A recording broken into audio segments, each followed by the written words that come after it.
Good morning बच्चों। Online क्लासों में आपका हार्दिक अभिनंदन, स्वागत। आज के इस वीडियो में हम class Hindi subject Hindi grammar के अंतर्गत क्लास 3rd, 4th, 5th के अंतर्गत हम आज का जो टॉपिक है वो सिनोनिम्स पढ़ने जा रहे हैं, पर्यायवाची पढ़ने जा रहे हैं। प्यारे बच्चों, आपने इससे पहले के कई सारे टॉपिक पढ़े। प्रत्येक वस्तु का अपना अपना नाम होता है और प्रत्येक वस्तु अपने अपने नाम से जानी जाती है। लेकिन कई बार हम देखते हैं कि एक वस्तु को कई नामों से जाना जाता है। एक वस्तु को कई बार हम देखते हैं कई नामों से जाना जाता है। तो ये कई जो नाम हैं वो ही क्या हैं? पर्यायवाची हैं। उनके स्थान पर वैसा ही यदि दूसरा नाम रख दिया जाए तो उनका अर्थ नहीं बदलता। जैसे देखिए, सूरज,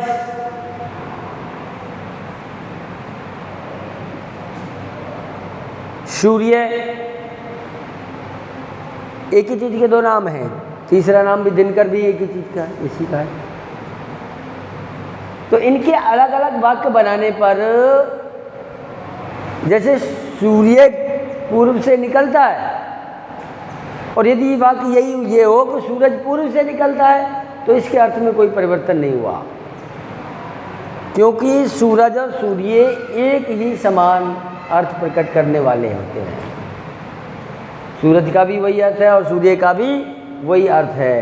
भगवान को पुष्प अर्पित करने जा रहा हूं,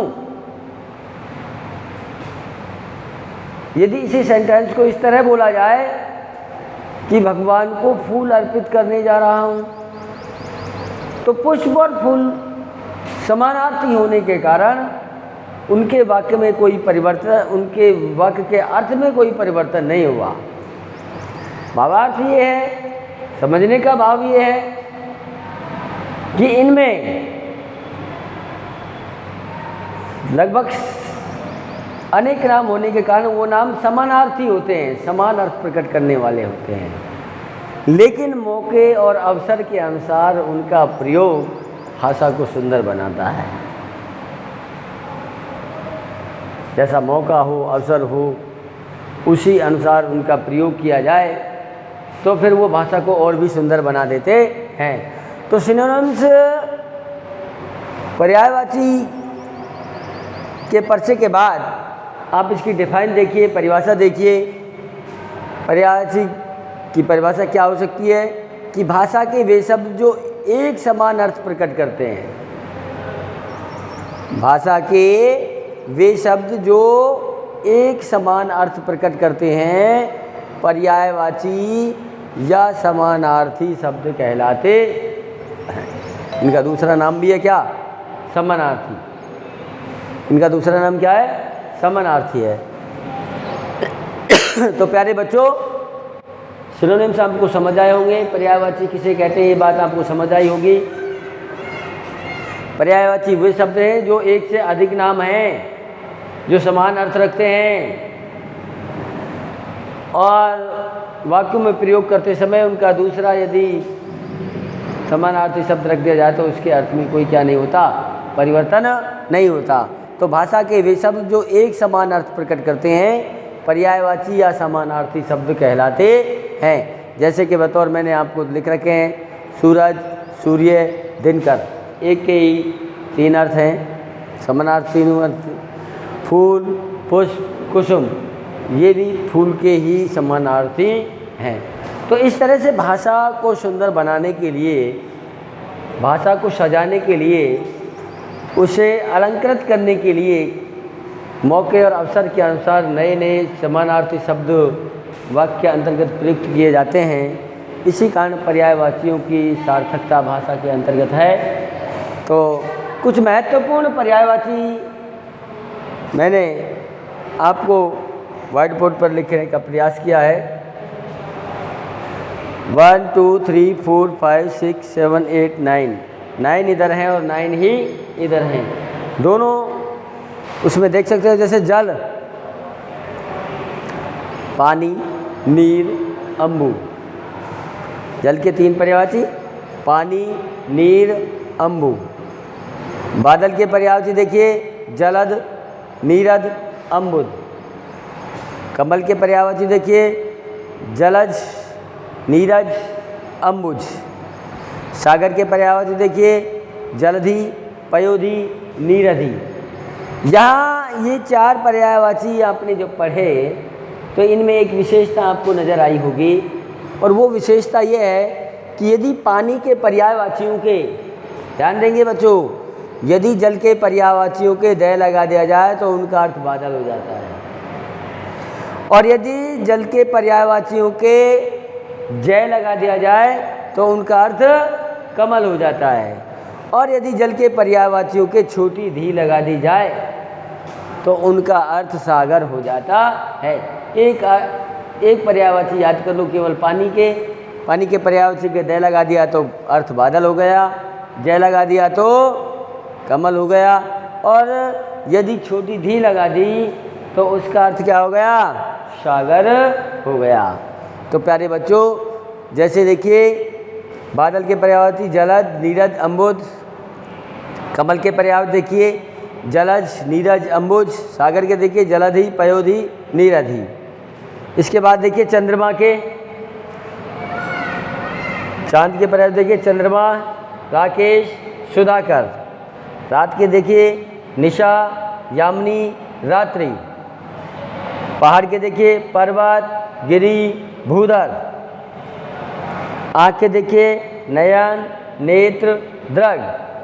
और भौरा के पर्यायवाची देखिए भौरा, मधुकर, मधुप, भ्रमर। इस तरह से आपने 9 पर्यायवाची पढ़े। अगले 9 देखिए कपड़े के पर्यायवाची, कपड़ा, वस्त्र, पट, वसन।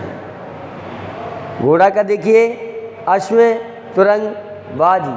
मात्राओं पर ध्यान दें, छोटी मात्रा है बाजी में तो छोटी मात्रा का उपयोग करना है। मित्र का देखिए सखा, सहचर, साथी। बाग का देखिए वाटिका, उपवन, उद्यान, बगीचा भी बोलते हैं। आकाश का देखिए गगन, नभ, व्योम। पक्षी के देखिए खग, विहग, नभचर। नदी के देखिए सरिता, सलिला, तटनी।